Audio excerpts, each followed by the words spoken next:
NEET எக்ஸாமில் தாவேக்கோட நிலைப்பாடு என்ன? எனக்கு என்னோட சிஎம்மோட ஸ்டாண்ட் என்னன்னு எல்லா விஷயத்துலையும் தெரியணும். மோடி அவர்களை டெல்லி போய் மீட் பண்றப்பையும் நீட்டு வந்து தமிழ்நாட்டுக்கு வேணாம் அப்படிங்கிறதையும் அவர் வந்து குற்றச்சாட்டா வச்சுட்டு வந்திருக்காரு. 2021 தேர்தல் வாக்குறுதிகள்ல டிஎம்கே வந்து நீட்டை நாங்க வந்தா ஒழிச்சிருவோம்னு சொல்லி அவங்களுடைய வாக்குறுதிகள் கொடுத்தாங்க. ஆமா, அதை செய்யல. 5 வருஷம் ஆட்சியில இருந்து அவங்களாலேயே நீட்டை வந்து பேன் பண்ண முடியல அப்படின்னா வெறும் 40 நாள் 50 நாள் வந்து ஆட்சியில இருக்கும்போது நீட்டை பேன் பண்ண முடியும் நான் சொல்லல.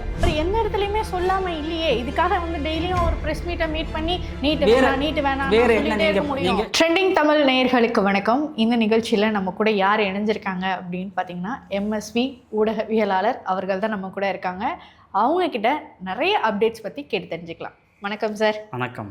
எப்படி இருக்கீங்க? நலமா இருக்கேன். நீங்கள்? ரொம்ப நல்லா இருக்கேன். ஸோ இப்போ அரசியல் வந்து ஒரு பயங்கரமான ஒரு பேசு பொருளாக மாறி இருக்கு. ஸோ இதுக்கு முன்னாடி அரசியல் பார்த்துட்டு இருந்தவங்க வேற, இப்போ வேற அப்படிங்கிற மாதிரி 2 பேட்டர்னாக நம்ம பிரிக்கலாம். ஸோ இப்போ ஜென்ஸீஸ் அதிகமாக பாலிடிக்ஸ் பார்க்குறாங்க அப்படிங்கிறத யாராலும் மறுக்க முடியாத ஒரு விஷயம். ஸோ இப்போ இருக்கிற அரசியல் களம் எதை நோக்கி போயிட்டுருக்கு அப்படின்னு ஒரு ஊடகவியலாளராக உங்களுடைய பார்வை எப்படி இருக்குது? இல்லை, எதை நோக்கி போகுது அப்படின்லாம் நம்ம டிஃபைன் பண்ண முடியாது. ஒவ்வொருத்தருக்கும் ஒவ்வொரு பார்வை இருக்கும். ஓகேங்களா? இப்போது ரூலிங் பார்ட்டி தாவேக்கா.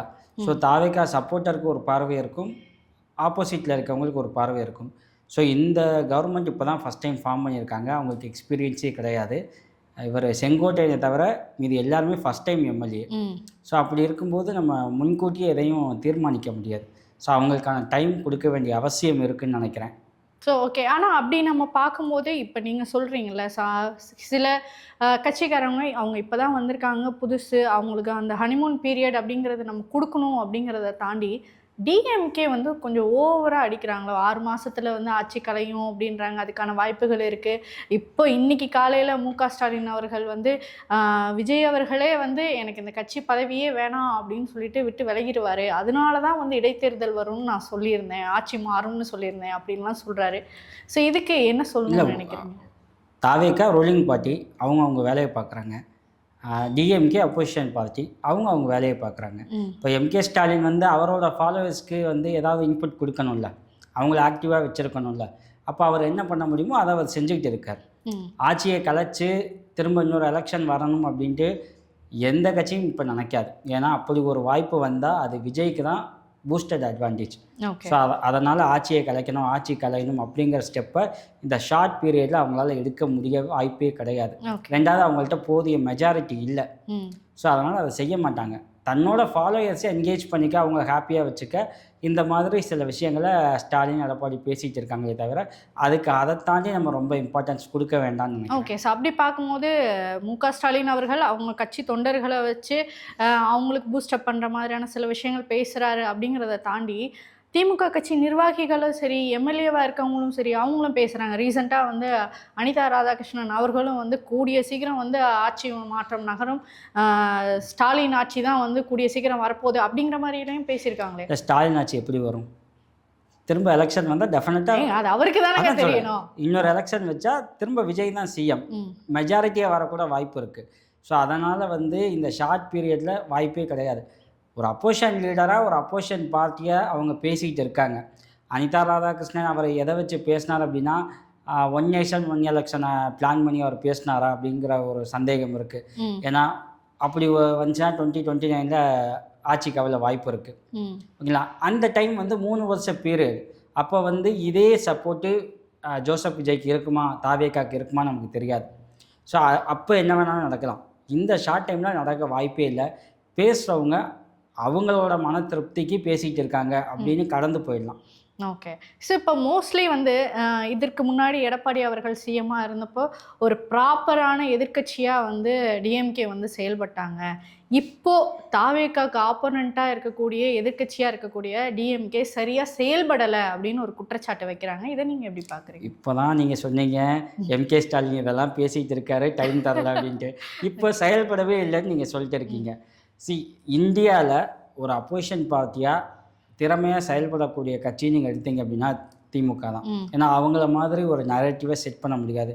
இன்றைக்கி திமுக சைலண்ட்டாக வேடிக்கை தான் பார்க்குறாங்களே தவிர வேறு எதுவும் பண்ணலை. ஏன்னா எது பண்ணாலும் அவங்களுக்கு ஃபேவராக எதுவும் நடக்க வாய்ப்பு இல்லை. அப்போது டைம் வேஸ்ட்டு. இப்போ என்ன பண்ணாலும் மக்களோட கோபம் தான் அதிகமாகும். அதனால் அவங்க வெயிட் பண்ணிட்டு இருக்காங்க. விஜயே சிக்குவார், ஏதாச்சும் ஒரு பெரிய விஷயத்தில் சிக்குவார், அப்போ நம்ம பேசிக்கலாம் அப்படின்னு சொல்லி அமைதியாக இருக்காங்க. அப்படி அவங்களுக்கு சிக்கின ஒரு விஷயமா தான் இந்த பழனி கோயில் இஷ்யூவை நான் பார்க்குறேன். ஓகே. ஸோ அப்படி பார்க்கும்போது வந்து பார்த்திங்க அப்படின்னா, இப்போது ஏற்கனவே கிட்டத்தட்ட 6 பேரை வந்து அரெஸ்ட் பண்ணியிருக்காங்க. திமுக எம்எல்ஏ கிட்ட பேரம் பேசினதா. ஸோ திமுக வந்து நீங்கள் வந்து இதை உங்கள் சரௌண்டிங்கில் உங்கள் கட்சி ஆட்களில் விட்டு பேசுங்க, எம்எல்ஏ கிட்ட, தாவேகா எம்எல்ஏ கிட்ட பேசுங்க, ஒரு எம்எல்ஏவை நீங்கள் கூப்பிட்டு வந்தீங்கன்னா உங்களுக்கு 2 கோடி ரூபா தரேன் அப்படிங்கிற மாதிரியான சில விஷயங்களை நிறைய பேர் பேசுகிறாங்க, அரெஸ்ட்டும் பண்ணியிருக்காங்க. இதற்கெல்லாம் சாட்சி இருந்து தானே பண்ணியிருக்காங்க. திமுகவுக்கு மொத்தம் 59 சீட்டு இருக்குது, ஓகேங்களா? 118 வரணும். ஸோ யோசிச்சு பாருங்கள், எத்தனை எம்எல்ஏ அவங்க பேச முடியும்? ஸோ அப்படியான ஒரு விஷயம்லாம் அடைஞ்சுன்னா இங்கே வந்து பிரசிடென்ட் ரூல் வந்துடும். 1-2 பேர் மிஸ்னால் பேசுவாங்கன்னு வாய்ப்பு இருக்குது. 59 தான் இருக்குது. கூட்டணி கட்சிகள் எல்லாமே தனியாக விட்டு போயிட்டாங்க, தன்னந்தனியாக இருக்குது திமுக. ஸோ அவங்க ஆட்சி அமைக்கணும் அப்படின்னா எத்தனை எம்எல்ஏட்ட அவங்க பேச முடியும், எவ்வளவு செலவு பண்ண முடியும்? இது ப்ராக்டிக்கலாக பாசிபிளே கிடையாது. ஓகேங்களா? 2வது, இவர் இளையராஜா அப்படிங்கிறவர் ஒரு குற்றச்சாட்டு வச்சுருக்கார். இளையராஜா யார் அப்படின்னு நீங்கள் பார்த்தீங்கன்னா, அவர் ஏடிஎம்கேல இருந்தவர். அந்த தொகுதி ஊத்தங்கரைக்கு ஃபஸ்ட்டு விஜயால் அறிவிக்கப்பட்ட வேட்பாளர் இளையராஜாவே கிடையாது. சடனாக வந்து என்ன பண்ணுறாங்க, இவர் இளையராஜாவை கொண்டு வராங்க. இது விஜய்க்கு தெரியுமா தெரியாதான்னு நமக்கு இன்னும் தெரியல. ஸோ இவர் வந்திருக்கார். ஸோ இவரோட குற்றச்சாட்டு மேலேயே இப்போ சந்தேகம் இருக்குது. ஏன்னா இவர் குற்றச்சாட்டு வச்சு அரெஸ்டான திருநாவுக்கரசு உள்ளிட்ட இருவர் அவங்க என்ன சொல்கிறாங்க, எங்களை வற்புறுத்தி சில ஸ்டேட்மெண்ட் வாங்கியிருக்காங்க, எங்கள் நாலேஜ் இல்லாமல் சில ஸ்டேட்மெண்ட் வாங்கியிருக்காங்க அப்படின்னு அவங்க சைட்லையும் பேசியிருக்காங்க. ஸோ இது வந்து ஒரு அரசியலாக தான் போகுமே தவிர இதுக்கு கன்விக்ஷன் வருமா அப்படிங்கிறது சந்தேகம்தான். ஓகே. ஸோ இப்போ அப்படி பார்க்கும்போது தாவேகா அவர்கள் வந்து குதிரை பேரம் வந்து நடத்துகிறாங்க, வேறு மாட்டு கட்சியில் இருந்து கூட்டிகிட்டு வந்து உங்கள் கட்சியில் சேர்த்துக்கிறீங்க, குதிரை பேரம் அப்படிங்கிற ஒரு விஷயத்த திமுக எப்பயுமே சொல்லிட்டு தான் இருக்காங்க. ஸோ திமுகவும் அதே மாதிரி தானே பண்ணாங்க, அப்போ இவங்க ஏன் பண்ணக்கூடாதுன்னு நீங்கள் சொல்கிறீங்க அப்படிங்கிற ஒரு விஷயத்தையும் பண்ணாங்க. ஏற்கனவே செந்தில் பாலாஜி, அனிதா ராதாகிருஷ்ணன்லாம் எங்கே இருந்தாங்க? ஏடிஎம்கேல இருந்தவங்க தான். அன்னைக்கு செந்தில் பாலாஜி, அனிதா ராதாகிருஷ்ணன் வந்தால் தான் திமுக ஆட்சியை காப்பாற்ற முடியுங்கிற ஸ்டேஜ் எல்லாம் கிடையாது. அன்னைக்கு அவங்க இண்டிவிஜுவலாவோ இல்லை அவங்க கூட்டணிக்கோ அந்த மெஜாரிட்டி இருந்துச்சு. இவங்க வரும்போது ரிசைன் பண்ணிட்டு வராங்க. ஆனால் இன்னைக்கு அப்படி இல்லை. எங்கள் தோழமை கட்சிகள்னு சொல்லிக்கிட்டு இருக்க விசிக, ஐஎம்எல், காங்கிரஸ் வந்து மறைமுகமாக வந்து தாவேகா கவர்மெண்ட்டுக்கு சில நெருக்கடிகள் கொடுக்க ஆரம்பிச்சிட்டாங்க. அதை வந்து சிஎம் விஜய் ஃபீல் பண்ணியிருக்காரு. தாவேகா என்ன நினைக்கிது, நமக்குன்னு ஒரு மெஜாரிட்டி இருந்தால் பெட்டர், இவங்களை வந்து நம்ம வந்து டிபெண்ட் பண்ணி இருக்க வேண்டிய அவசியம் இல்லை. ஏன்னா அவர் ஃபஸ்ட் டைம் சிஎம், டெஃபினட்டாக ஏதாவது ஒன்று சாதிக்கணும், இதை நான் செஞ்சுட்டு போனேன் அப்படிங்கிற ஒரு ரெக்கார்டு க்ரியேட் பண்ணணும்னு அவர் நினைப்பார். அதுக்கு இந்த கட்சிகள் வந்து ஒத்துழைக்கலை அப்படிங்கிற குற்றச்சாட்டு தாவேகால இருக்குது. ஸோ நமக்கு ஒரு மெஜாரிட்டி வேணும் அப்படிங்கிற அடிப்படையில் இந்த ஹார்ஸ் ட்ரேடிங்கை அவங்க அலோவ் பண்ணிக்கிட்டு இருக்காங்க. ஓகே. பட் ஆனால் அப்படி பார்க்கும்போது ஏற்கனவே டிஎம்கேவோட கூட்டணியில் இருந்தவங்க தான் கம்யூனிஸ்ட் ஆகட்டும், விசிக ஆகட்டும், இவங்களுக்குள்ளேயே முரண்பாடுகள் இருக்குது. டிஎம்கே தலைவர் ஸ்டாலின் அவர்கள் சொல்கிறது ஒன்றா இருக்குது, இங்கே கம்யூனிஸ்ட் தலைவர்கள் சொல்கிறது ஒன்றா இருக்குது. ஸோ 2 பேருடைய கருத்துக்களும் வேறு வேறு தானே இருக்குது. 2 வேறு கட்சிகள்னால் வேறு கருத்துக்கள் இருக்க தான் செய்யும். ஓகேங்களா?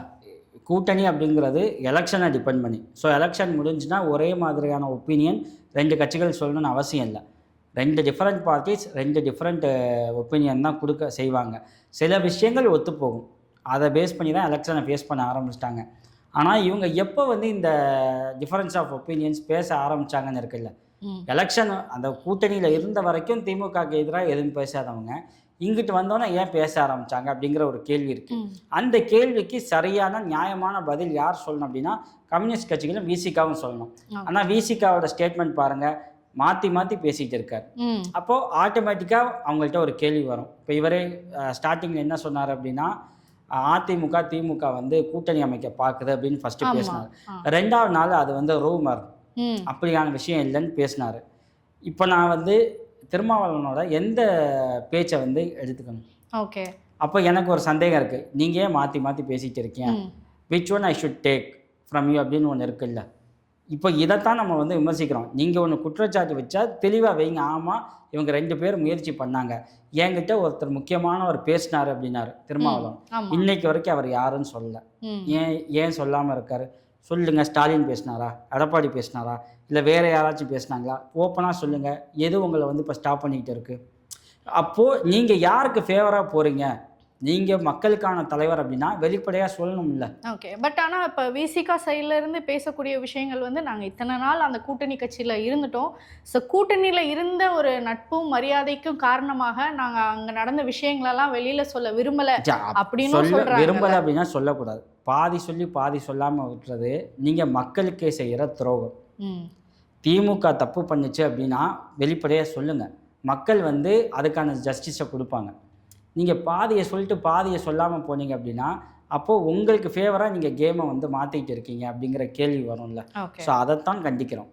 ஸோ இப்போ கூட ரீசெண்டாக திருமாவளவன் அவர்கள் வந்து ஒரு விஷயம் சொல்லியிருக்கிறாரு, டிஎம்கேவும் டிவிகேவும் ஒன்றா ஜாயின் பண்ணி செயல்படணும்னு எனக்கு விருப்பம் இருக்குது அப்படிங்கிற மாதிரி சொல்லியிருக்காரு. இதுவும் அவங்க சைடில் ஒரு மிகப்பெரிய பேசு பொருளாக எதில் ஒன்றா செயல்பட அரசியல் களத்தில் அவங்க 2 பேரும் எப்படி 2 பேர் வேறு வேறு கட்சிகள் எப்படி ஒன்றா செயல்படணும்?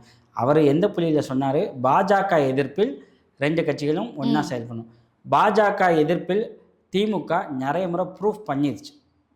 பாஜக எதிர்ப்பில் முன்னணியில் யார் இருக்கா? திமுக. தாவேக்கா இப்போ வரைக்கும் பாஜக தான் எங்கள் கொள்கை எதிரி பாஜகன்னு சொன்ன விஜய் அதை தாண்டி இப்போ வரைக்கும் பாஜகவை பற்றி பேசவே இல்லை. அப்போது இந்த சஜஷனை திருமாவளவன் யார்கிட்ட சொல்லணும் அப்படின்னா சிஎம் ஜோசப் விஜய்கிட்ட சொல்லணும். தாவேக்கா தலைவர் விஜய்கிட்ட சொல்லணும். இல்லை, ஏற்கனவே வந்து விஜய் அவர்கள் இதுக்கு எனக்கு தெரிஞ்ச ஓப்பன் ஸ்டேட்மெண்ட் கொடுத்துட்டாரு அப்படின்னு நினைக்கிறேன். நாங்கள் வந்து இப்போ கொள்கை ரீதியாக எங்களுக்கு எதிராக இருந்தாலும் இப்போ சென்ட்ரல் கவர்மெண்ட்லேருந்து வர வேண்டிய தமிழ்நாட்டுக்கு வர வேண்டிய சலுகைகள், ஸோ அதில் இருந்த இஷ்யூஸை வந்து நாங்கள் பெருசுப்படுத்த விரும்பலை. இப்போ நடத்துறதே கவர்மெண்ட், நாங்கள் சண்டை போட விரும்பல. நீட் எக்ஸாமில் தாவேக்கோட நிலைப்பாடு என்ன? ஓகே, ஆல்ரெடி அதுக்கான ஆக்ஷன்ஸ் எடுத்துட்டு இருக்கோம். கோர்ட்ல இதுக்கான கேஸ் போயிட்டு இருக்கு அப்படினு தாவேக்கோட நிலைப்பாடு என்ன? நீட் எக்ஸாம் இப்ப டிஎம்கேல இருந்து போராட்டம் பண்ணாங்க, அதுக்காக தீர்வு கிடைச்சிருமா என்ன? தாவேக்கோட நிலைப்பாடு என்ன? ஓகே, கோர்ட்ல கேஸ் நடந்திருக்கு அப்படின்னு சொல்றாங்க. கோர்ட்ல கேஸ் நடக்குது. நீட் எக்ஸாம் வேணாங்கிறது தாவேக்கோட நிலைப்பாடு. இப்போது பாஜக வந்து வேணும்னு சொல்லுது. இப்போ நீங்கள் பாஜகவை எதிர்க்கணுமா சமரசமாக போகணுமா?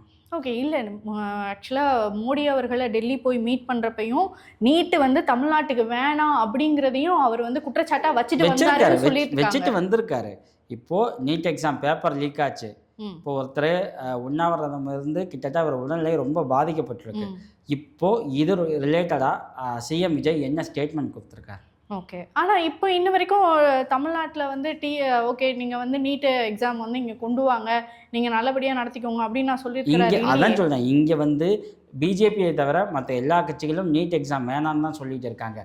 நீங்கள் ஒரு பொலிட்டிக்கல் லீடராக நீங்கள் அப்பப்போ உங்களோட ஸ்டேட்மெண்ட்டை ரெஜிஸ்டர் பண்ணிக்கிட்டே இருக்கணும். அப்படி பார்க்கும்போது 2021 தேர்தல் வாக்குறுதிகளில் டிஎம்கே வந்து நீட்டை நாங்கள் வந்தால் ஒழிச்சிருவோன்னு சொல்லி அவங்களுடைய வாக்குறுதிகள் கொடுத்தாங்க. ஆமாம்,